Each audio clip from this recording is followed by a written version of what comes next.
Okay, now we enter part two of this, connections of ancient Sumerian and Egypt and their relations. In the new wiki article that's come out. If you haven't seen part one, you kind of missed the primer of the whole thing. Probably go just to my channel and you'll find it, one of my recent videos, or look it up in the search bar. The route of this trade is difficult to determine, but direct Egyptian contact with Canaan does not seem to predate the early dynastic era, so it's usually assumed, though, to have been by a sea trade. But I wonder how they put that together if they say there's not Canaan, or what we call Phoenicians. The Phoenicians called themselves Canaan. So it must have been for other routes. The Sumerians had their own separate routes at this time. Perhaps all that got ruined after that flood that came later. During the time when the dynastic race theory was still popular, it was theorized that Mesopotamian sailors circumnavigated around Arabia, but a Mediterranean route, probably by middlemen through the Canadian port of Byblos, or Canaanite port of Byblos, is more likely, as evidenced by the presence of Canaanite Biblian objects in Egypt. That's strange. Just earlier they said that there was no pre-dynastic trade that looks like it comes from Canaan, but then they say that, well, Sumerians could have brought it in there with some Canaanite stuff because there's some Canaanite Biblian objects in Egypt. Which one is it? Glyptic art, also evidenced by the presence of Canaanite Biblian objects in Egypt, seems to have played a key role, though the circulation of decorated cylinder seals across the Levant, a common hinterland to both empires, particularly Mesopotamia. Well, you see more connections with them because you can see the iconography run all the way up through the Hittites and so on, and of course the Tigris and Euphrates lead up into Anatolia. But then, like Abraham, you take a left and go down there, and you've got the Mediterranean to play with and around it, and then you run into that delta, which leads to a river system that's just as fertile as the Sumerian one. If done right, you put everything together, it'll become an incredible civilization. It's just on the edge whenever this seems to happen.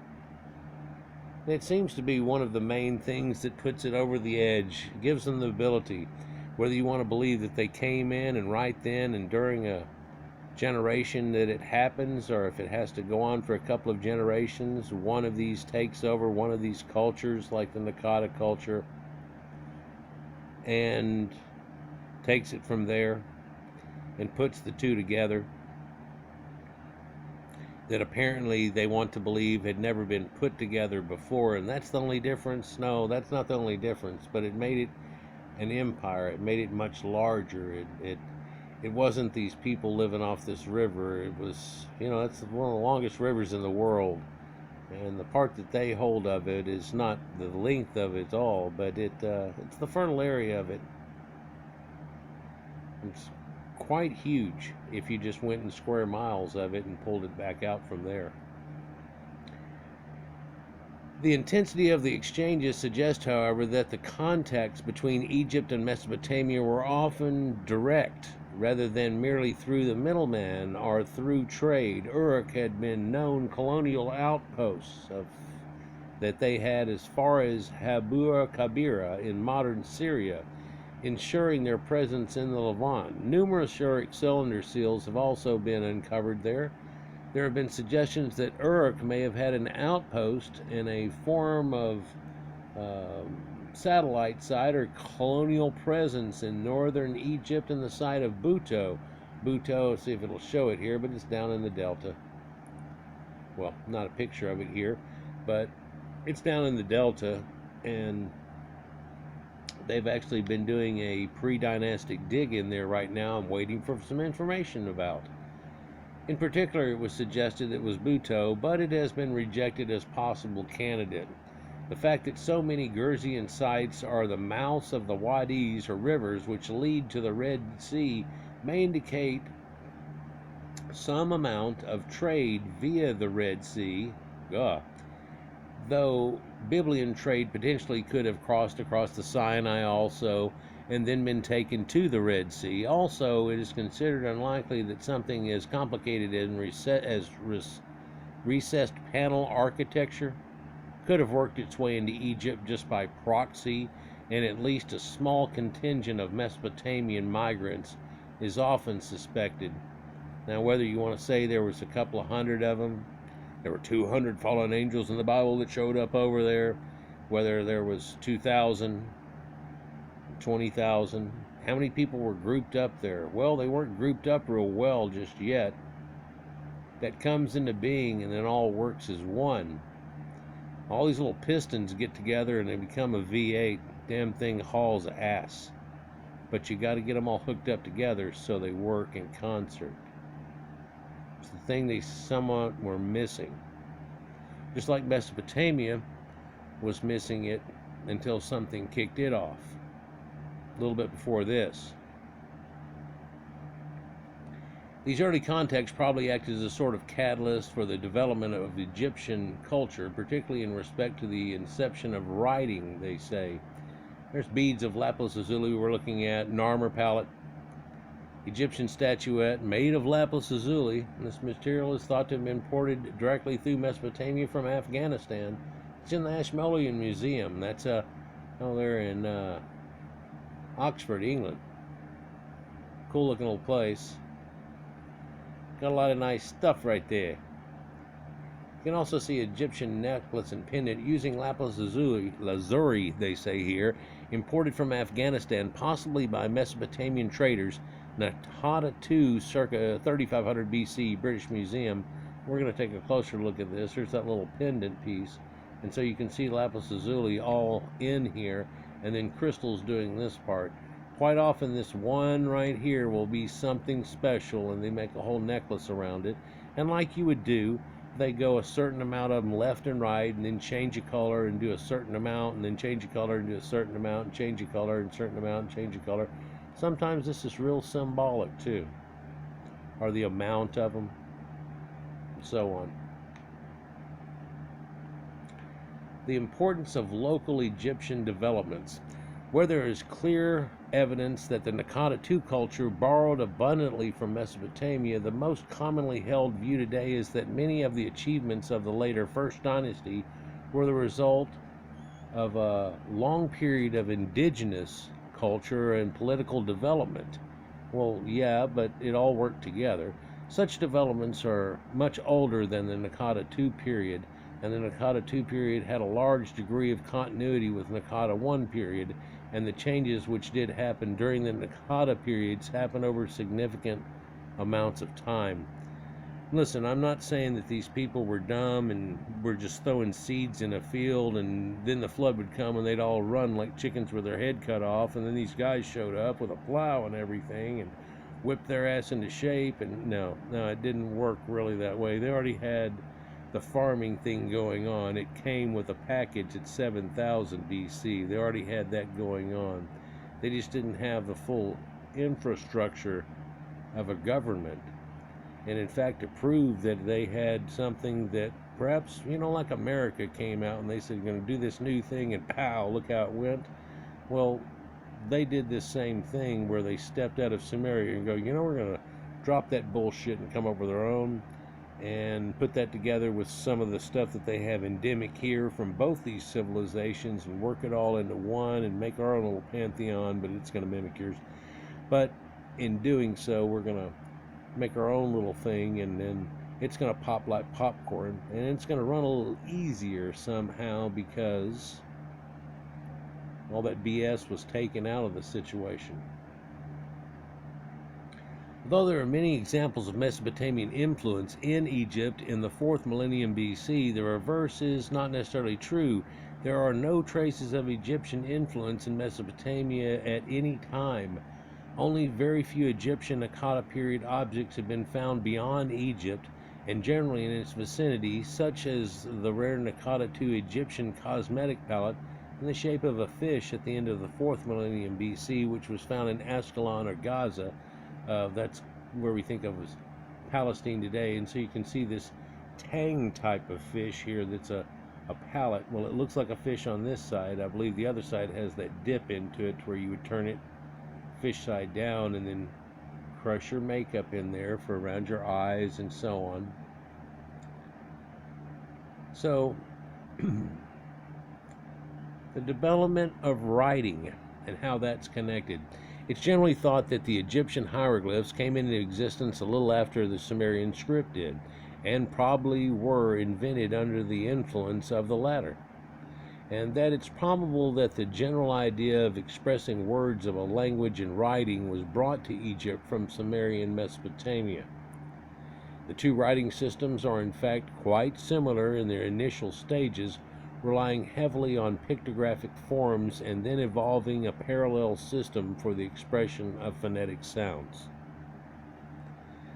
So the only thing missing that everybody wants there to be a connective so everything works out like a perfect puzzle is that one is a Sumerian language, which is not really hooked up to Proto-Indo-European languages, and the other is an Afro-Asiatic type of language. And so they don't want to make a connection. But everything else about it is there. It's not like you couldn't make up a new language. We're speaking one right now that's a product of another language, an Old English, and it goes back, and you can take a few steps back. And then it's amazing how everybody from Sanskrit to Irish really could almost understand each other. Pretty much. Almost that Tower of Babel concept. But this whole idea of expressive phonetic sounds that everybody, because of the Phoenicians, they say phonetic sounds, and they want to make a connection. Well, that seems to be a pivot point there. And especially the way we looked at this at first is they were the only ones boating around and merchanting everywhere. And because they were, and this trade that they had going on, and they want to put these chips on there and so on, so they got everybody doing the chips thing. Well, it looks like the chip thing was kind of locally invented by the Sumerians, and then maybe due to Phoenician influence and so on, are Sumerians actually coming over and going, we're going to do the chip thing? It happened there too. Was it going on everywhere? No, not then, but it started to be after a while. This was kind of a thing like you would do a scroll and then take some wax and then put your seal onto it. Then you make it sealed so it goes there, and da-da-da. They would coil the ropes over the top of them. That's the reason the jugs were built the way they were. And then they would put this clay onto it and then the seal. That's why they know it wasn't broken, but also that little tag that goes with it, all those tags that are similar go to the same spot. They've already been, doing stuff. I've talked about how their trade would go on, how they would go to one place and drop some stuff off that they got cheap one place, and pick up another that other people want, and they pivoted around with this constantly. Yeah, maritime trade was incredible, constantly making big money. Standard reconstructions of the development of writing generally place the development of Sumerian proto-cuneiform script before the development of Egyptian hieroglyphs, with the suggestion the former influenced the later. Now, Egyptian hieroglyphs are still pictographs, right? And it's looking at it, they say they had already not only got out of ideograms into the point of going cuneiform, writing before Egyptian even formed their true, full hieroglyphics. Then they get cuneiform after that, right? There's, however, a lack of direct evidence, and no definitive determination has been made to the origin of hieroglyphics in ancient Egypt. Instead, it's pointed out that the evidence for such a direct influence remains flimsy, and that a very credible argument can be made for the independent development of writing in Egypt. Yeah, you can have people that try to argue the point in either way, but once you see the connectives and like, well, look, there's these people over here, they're doing the same thing, and then they've developed this other writing with this cuneiform crap, and then they're doing the same thing, and they've got this sun symbology and all these other things. Well, it's not exactly the same. It's not like it's one of their colonies. Well, the Greeks said that they were colonies that set up by the Ethiopians, but of course that Ethiopian, A-E-T-H, Ethiopian, is not the people that live in Abyssinia today that we know about. And were these people called Ethiopians at one time? Well, sure, if you'll look at the Iliad and the Odyssey, it seems like every river valley there was. And so they're really talking about farming people. Like I've recently said far too many times that the word pagan actually refers to agriculture. Agriculturists versus somebody that were all set up in the cities. Well, those cities have agriculture hooked up to them. It's the belief systems of all these other people, other than somebody who wasn't an agriculturist at the time they came up with theirs. Since the 1990s, the discovery of glyphs on tags at Abydos, dated between 3400 and 3200 BC, may challenge the classical notion according to which the Mesopotamian symbol system predates the Egyptian one. Although perhaps telling, Egyptian writing does make a sudden apparition at that time, while on the contrary, Mesopotamian already had a long evolutionary history of sign usage in tokens dating back to 8000 BC, actually. Also, the Abydos clay tags were virtually identical to both earlier and contemporary clay tags from Mesopotamia. So they said, these tags are the same stuff, it's the same deal going on. They started using the tags. It comes from there. They've got their own symbology. Yeah, they got the one with the duck. Oh, see, it's different. So, here's a tablet from Mesopotamian, proto-cuneiform, and it's done in its ideogram styles. So, kind of like hieroglyphics, and before Egypt had it going on, they also had it going on. This is the symbol of En, or a lord, meaning master. The reverse of the plaque has the symbol for the goddess Inanna on it. So this is definitely Sumerian, and we see this same situation. Only this is 3000 BC. It's in the Louvre. And now we see the Sumerian ones with the same situation, or the Egyptian ones from Abydos, and they've got that same idea. Now they've already got some phonetic connections to them on each one, and we understand that. Do the Sumerians also? Yeah, they do too. So,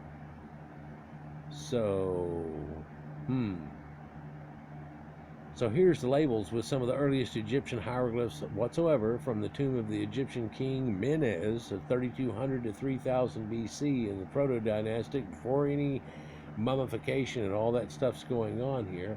And they've got some chips that were left with articles that he got. And so they had the labels on them already at that point there, by the way. And so, arguments can go back and forth a little bit, but the Sumerians had that tag thing going on. Are you saying that they copied it? Or is this a result of what happened? Look at this little castle with the little topper on it.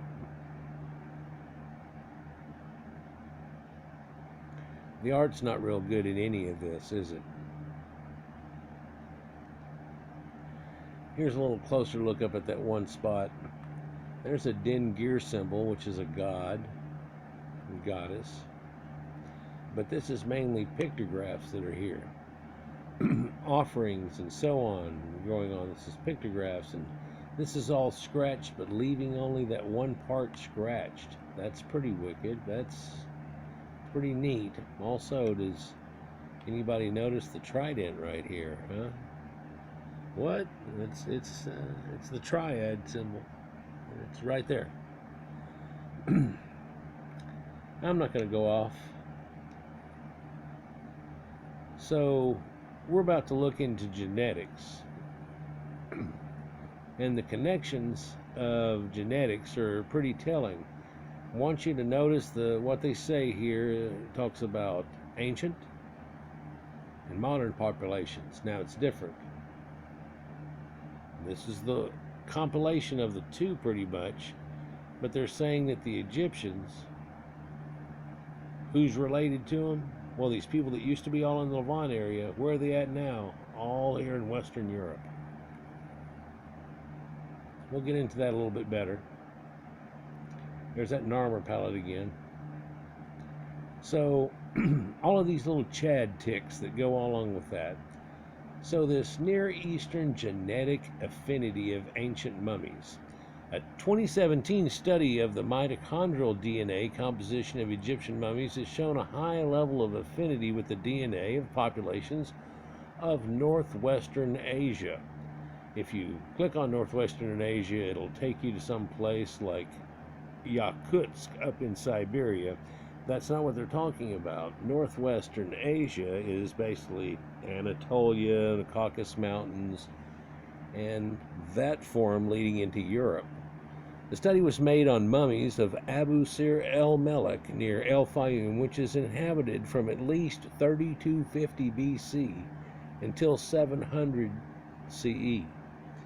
A shared drift and mixture analysis of the DNA of these ancient Egyptian mummies shows that the strongest connection was with the ancient populations from the Levant, Mesopotamia, and Anatolia, and to a lesser extent, modern populations from the Near East and Levant. What does that statement mean? Well, they're looking at mummies from way back, and I don't think any of their mummies that they got the DNA out of were any older than the Middle Kingdom area, but what they were expecting to see here was early genetics of people, but then also seeing an influx happening. Not of this Sumerian thing that we're kind of talking about, but whenever the Persians came in, and then when the Greeks came in, the Assyrians, and then of course the Romans at the end of it, and watch people's genetics change, and then see the population change, and then you'd see a bunch of mixed people where they would have been one haplogroups and set, and they would end up being in different ones and all this type of thing. The amazing thing that they showed out of this, which kind of people always bluster over, pardon me, is that it didn't really change, that it seemed to be pretty static, and that no matter who took over whatever, the common people ended up being the same till right at the end, and then it all of a sudden changed. With this also, they made the statement that the current population has about a 1% connection match to any genetics that they found. It's not all inconclusive. Some people will probably believe that they would have to test every single mummy before they would believe that it was white people, but yep, it was Caucasians here. And when they say from the ancient populations of the Near East, Levant, and Mesopotamia, here in a minute we're going to say the same thing and talk about these people that are living more in Europe now. And we just saw that with that diagram.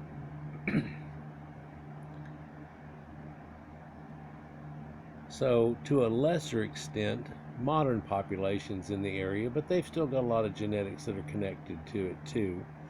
You know, Herodotus said that one of the people right up there, the Colchis, the people of the Golden Fleece and stuff, that they were the same people as the Egyptians. They were people well known from the Iliad and Odyssey stories.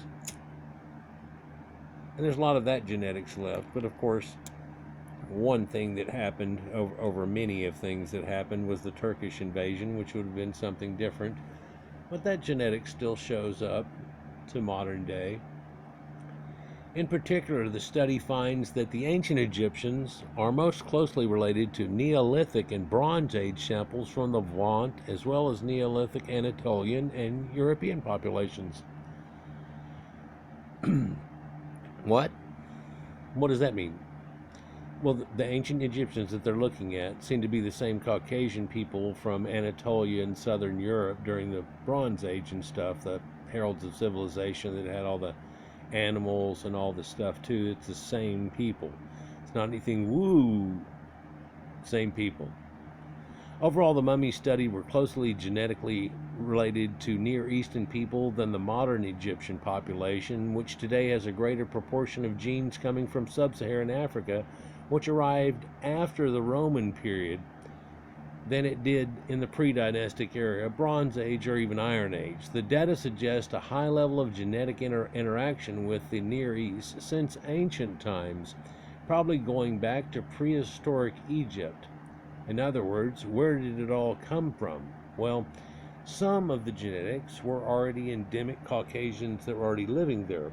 But as we showed in the dynastic race video, some of the earliest Egyptologists ended up finding skeletons that were very much bigger and larger brained, even described as such, that apparently showed up. He wanted to call it the dynastic race because when it shows up, that's when everything kicks off.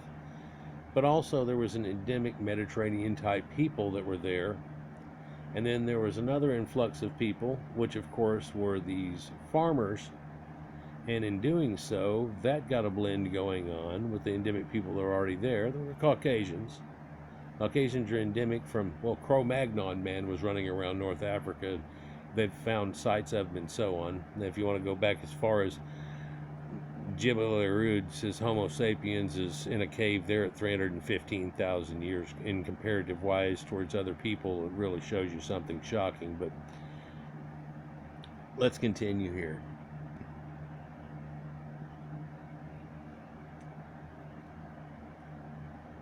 The study stated that our genetic time transects suggests genetic continuity between the pre-Ptolemaic, Ptolemaic, and Roman populations of Abu Sir el-Melek, indicating that foreign rule impacted the native population only to a very limited degree at a genetic level.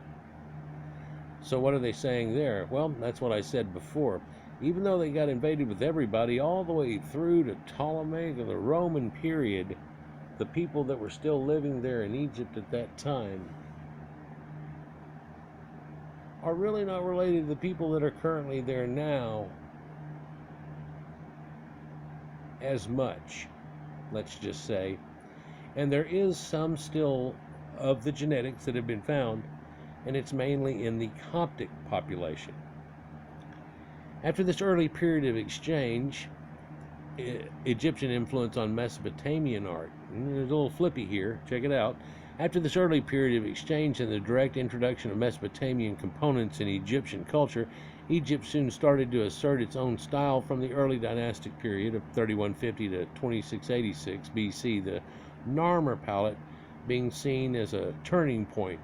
And everybody looks at that, and when he has one helmet on one side and one from the lower and upper, he's the one that put it all together. And they've tried to equate it to Menes, the Scorpion King, and so on. A lot of people have equated that to Horaha the Second, and so on, and Horus the Younger, and how that all works out whenever they broke out into this situation. But it's funny how they want to look at it. Anything that they have listed before that type as being, oh, just some fairy fantasy. That they didn't have anybody ruling upper and lower. And because they can't figure out if they're talking about a lower or upper, there's not a little symbol next to it, and all of them, that they really can't discern it out, so then they write it off as mythology and fairy tales to a certain point. To be honest, some of the earliest dynasties they still don't have totally figured out. They just know where it comes out and then who's related to who and how the next one happens and so on. There's some gaps there though.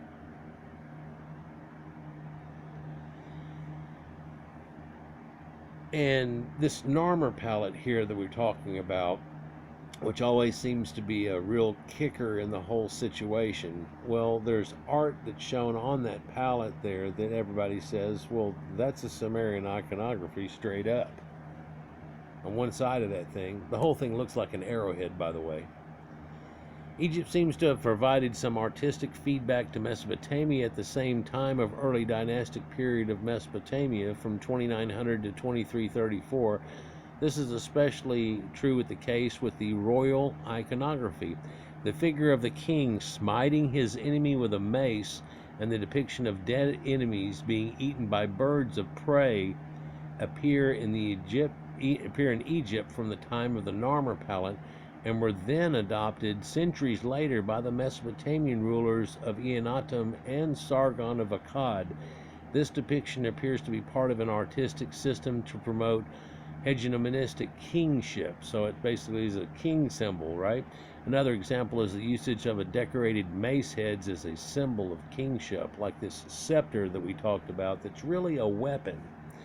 people look at it like it's supposed to be this jewel encrusted thing showing you how rich he is. No, that's supposed to be a badass weapon. Yeah, there's something about those jewels are kept in there too. But let's go along with this idea here, back just one step.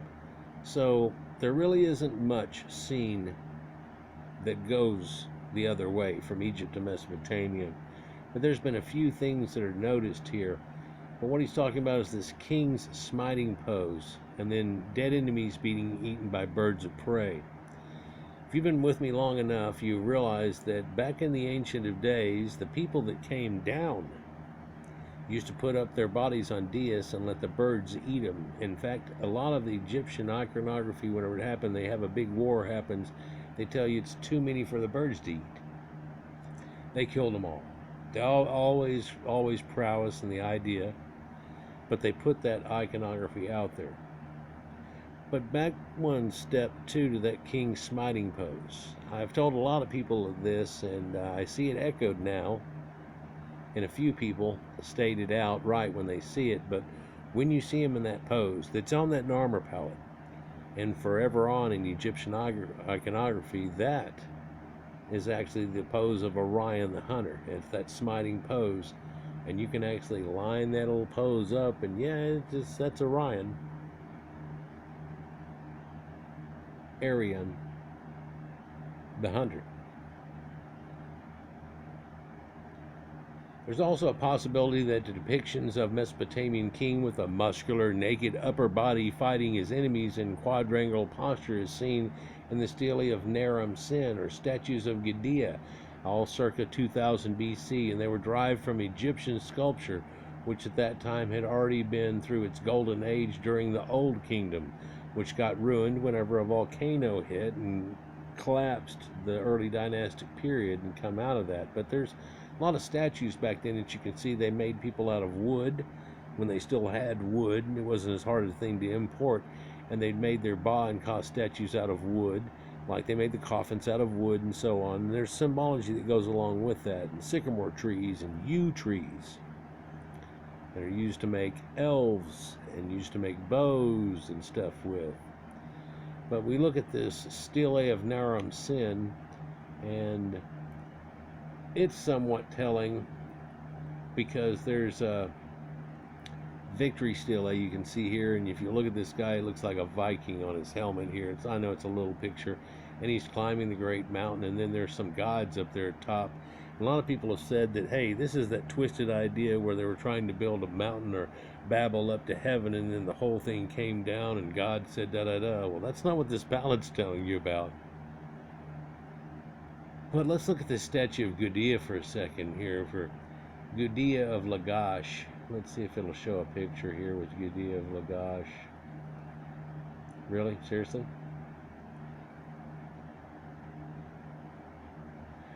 Okay, I know it's small and over there at the side a little bit, but this is a statue made of like diorite. This is like one of the hardest stones on that Mohs scale that everybody keeps talking about, where there's no way that you can take a pounding stone and try to make something like this. It's bullshit. You couldn't have formed the fingers, the face, or anything like that, or even chiseled the marks that are into it with copper. It's just not going to work for us. And you look at the dating here onto this, and they're like, no, there's no way. And of course, Egypt, working with their great stonemasons, had already made a bunch of statues out of the same stuff. In fact, the statue that we say looks like the Sphinx, you know, and it's the original Khufu's son, and that is made out of a similar type of stone, but it's got a striping through it too, which probably has got to give more problems than it's worth. But they seem to have been able to pull it off easy. Just that alone is an oopart type of thing where you just like, that doesn't make any sense. And later they're not able to really pull that off with the same stone, and they start working with a lot of limestone. Why can't they do it as good as they used to do it? What's missing? What happened? We'll get into that in other videos here soon, but during the later periods, they talk about trade of Indus goods through Mesopotamia, etched carnelian beads. Rare etched carnelian beads have been found in Egypt, which are thought to have been imported from the Indus Valley civilization through Mesopotamia. This is related to the flourishing of the Indus Valley situation and the development of the Indus-Mesopotamia relations from 2600 BC to 1900 BC. Examples of etched carnelian beads found in Egypt typically date to the late Middle Kingdom or 1800 BC. They're found in tombs and represent luxury items, often as the centerpiece of jewelry. Like that necklace we looked at earlier, where it's got that centerpiece, and I said often that's something special, like scarab or something, but no, a lot of times it's that one special bead. You know, yeah, you have a marble collection. You've heard of it if you know. Well, then you'll have ones that are glass and they've got special little designs in them, and you have your favorites, and you might have one that's swirly or looks like a bumblebee or all these type of things. And so if you had the same idea with a necklace, ones that are special like that would be ones that are shown off, and there's going to be a special one right there in the center, and one over here and one over here if you so inclined, mix in with your numbers we were talking about. What kind of beads are they talking about? Well, there's these beads that are kind of looking like this, and if you've been with me for a while, you've seen these beads even been found in the Philippines in ancient times, which makes another connection. And how far these beads have actually reached that have different designs just like this on them, and some more exotic than the ones they're showing here, but connectives to India and the making of these faience type beads. Let's see if we can get the next picture here of it. For this is one of those beads we're talking about, and these little designs that are here. And if you'll look at it, it looks like a person standing up, and they've got their arms raised above their head. And their head doesn't have eyes and nose and a mouth, but there's a human body with his hands above his head, making that special design that, again, is pre-dynastic Egyptian with this Venus type pose that goes up into Europe from ancient times, and there it is right there on a bead. Oh, it's just the way the design works out. It is the way the design works out, isn't it? Isn't that amazing? So, now we're going to talk about the Hyksos. Here's a picture of it here. Now, before I change it to it, you can see it's ruddy and it looks like crap. And this is a good picture of the wall and what's left of it.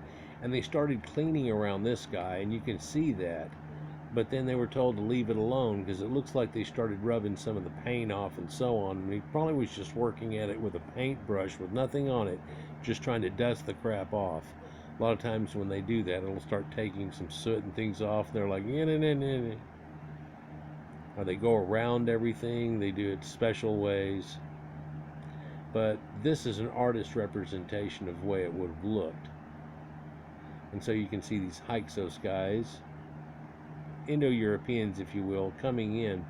There's no horses shown here or chariots with this exact procession. In fact, there's a donkey, like you find in the Bible with Abraham and so on. So let's go back to this idea of trade goods and carnelian and get to the Hyksos period. Egypt records various exchanges with West Asian foreigners from around 1900 BC, as in the paintings of the tomb of Khnum-hotep II at Beni Hassan. From circa 1650, the Hyksos, a Semitic foreigners from Canaanite Levantine origin, established the 15th dynasty of Egypt.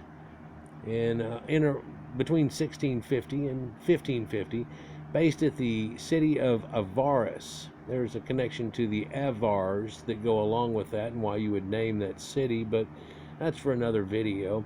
In the Nile Delta, from where they ruled the northern part of the country. Funny how that Avar has to do with India. We were just talking about it before this.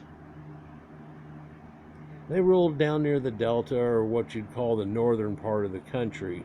Cayenne, one of the rulers from the Hyksos, is known for his wide-ranging contacts. His objects with his name have been found in Knossos, in Hattusha, in Anatolia, indicating diplomatic contacts with Crete and the Hittites, respectively.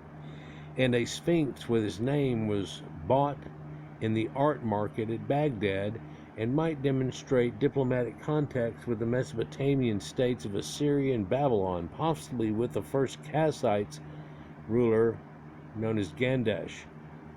Exchanges would again flourish between the two cultures from the period of the New Kingdom of Egypt between 1550 and 1069 BC. In the Middle Assyrian Empire from 1392 to 1025 BC, this time with an exchange between two mature and well-established civilizations. By this time, yeah, they would have definitely been. What are they showing Gandash here? No depiction whatsoever. Then later you get the Neo-Assyrian Empire, and what's strange about their artwork is some of their artwork they show Egyptians in, but it's been done by them, so it's got their flair, kinda. We'll take a look at that here. In the last phase of historic exchanges, the Neo-Assyrian Empire and the Assyrian conquest of Egypt occurred, and Assyrian rule and influence endured from 677 to 627 BC after Assyria had defeated and driven out another foreign dynasty in the form of the Kushite Empire. Yeah, the Kushites had taken advantage of the Egyptians and took it out too. If you look at it, during this whole period here, the Kushites were ruled over by viceroys from Egypt. So if there's any rulers coming down and doing that effect, that would have been it. Although it looks like to the Assyrians when this went on, they did give them up some Nubians.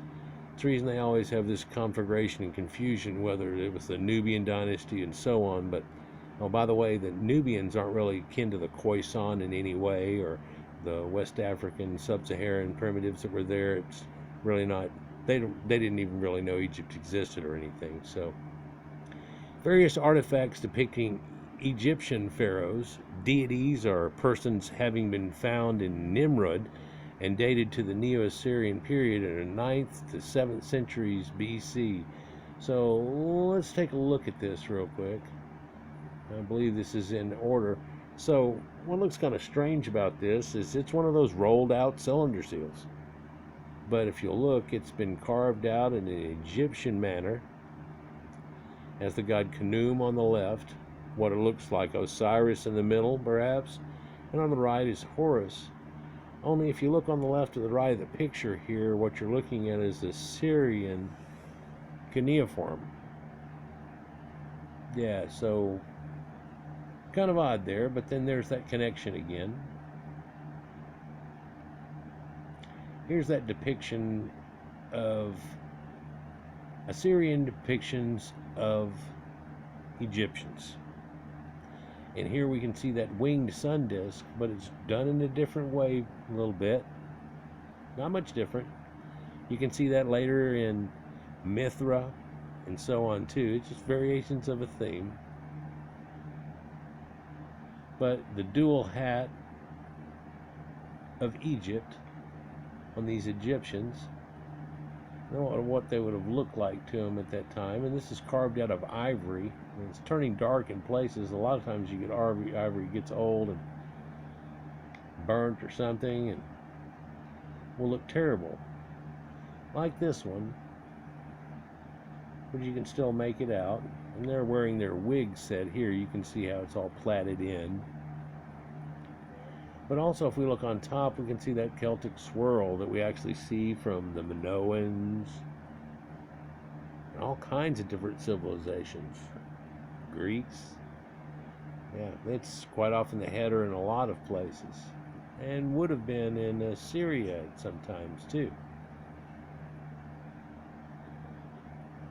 And this thing looks like it was painted at one time with red ochre at least, and another color, but now that it's all burnt, you can hardly tell. But here they are standing with that tree of life and that Sumerian iconography we know well. But we've seen that same tree of life concept in Egypt. Again, things are a little different, especially some people that end up not having any trees left. So this looks radically different maybe to some people. Why does it look radically different? Well, they've got their wigs things on, but they look more like Assyrians or something. Well, it's said here that this is Egyptian men. This is An ivory panel showing young, bearded Egyptian men flaning lotus stems and flowers from Nimrud or rock. Here they are. They had beards? Yeah, sometimes, yeah. Growing out. Yeah, definitely. Oh, all right below that swirl, those are all cobras. So they went out of their way to try to make it look like it and do two different even patterns of fabric and so on of it there. See what we have here. It's an Egyptian statue of King Darius.